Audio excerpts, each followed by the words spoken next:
অন্যের কাছে পাওয়া সম্মান আর আপনজনের কাছে পাওয়া অপমান মানুষ কখনোই ভোলে না। চুপ হয়ে গেছি, কারণ পরিস্থিতি আমাকে বোবা বানিয়েছে। যে সব থেকে বেশি সত্য কথা বলে তাকে সবাই ঘৃণা করে। সময় ধরে রাখা যায় না, কিন্তু সময়ের আচরণটা মনে রাখা যায়। কিছু না, এই কথার মধ্যে এক আকাশ পরিমাণ কষ্টের মহাকাব্য লুকিয়ে নেওয়া যায়। আমাদের সমস্যা কোথায় জানেন? যে মানুষগুলো আমাদের না, সেই মানুষের অপেক্ষায় থাকি। বিষাক্ত মানুষ কখনো পাল্টায় না, তারা শুধু শিকার পাল্টায়। নিজেকে ভালো রাখতে গেলে সবার সাথে মেলামেশা বন্ধ করে দিন। মানুষের সাথে কম কথা বলো, দেখবেন জীবন থেকে অর্ধেক অশান্তি কমে গেছে। মানুষ এবং সময় তোমাকে বই থেকেও বেশি শিক্ষা দিবে। ধৈর্য ধরো, হয়তো জিতে যাবেন, নয়তো অনেক কিছু শিখে যাবেন। প্রকৃতির রূপ পাল্টায় সময়ে অসময়ে, আর মানুষের রূপ বদলায় কারণে অকারণে।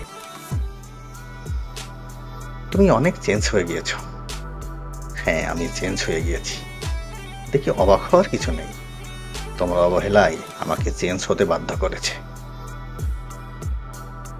মানুষ মানুষকে ছাড়া বাঁচে না, ইহা পৃথিবীর সবচেয়ে ঠুনকো কথাগুলোর একটি। মানুষ মানুষকে ছাড়া বাঁচে, কিন্তু বাঁচার মন মানসিকতা হারিয়ে ফেলে। আলোর পেছনে যেমন অন্ধকার লুকিয়ে থাকে, ঠিক সেভাবে কিছু মানুষের হাসির মধ্যেও বুক ভরা কষ্ট জমে থাকে।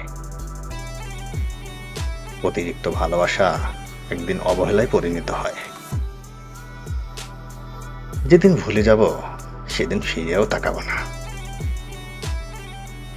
নিজেকে অপচয় করা ছাড়া তেমন কিছুই করা হয়নি জীবনে। তোমার সকল ব্যস্ততা ফুরিয়ে আমার জন্য তোমার একটু সময় হোক। অন্ধকার রুম একটা শান্তির জায়গা, প্রচুর পছন্দের স্থান। প্রিয় মানুষটাকে এক পলক দেখার মধ্যেও এক ধরনের মানসিক শান্তি আছে।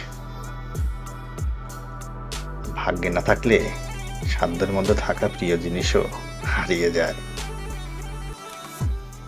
একদিন সফল হব, কারণ কাউকে উপকার করা না হলেও কখনো কারো ক্ষতি করিনি।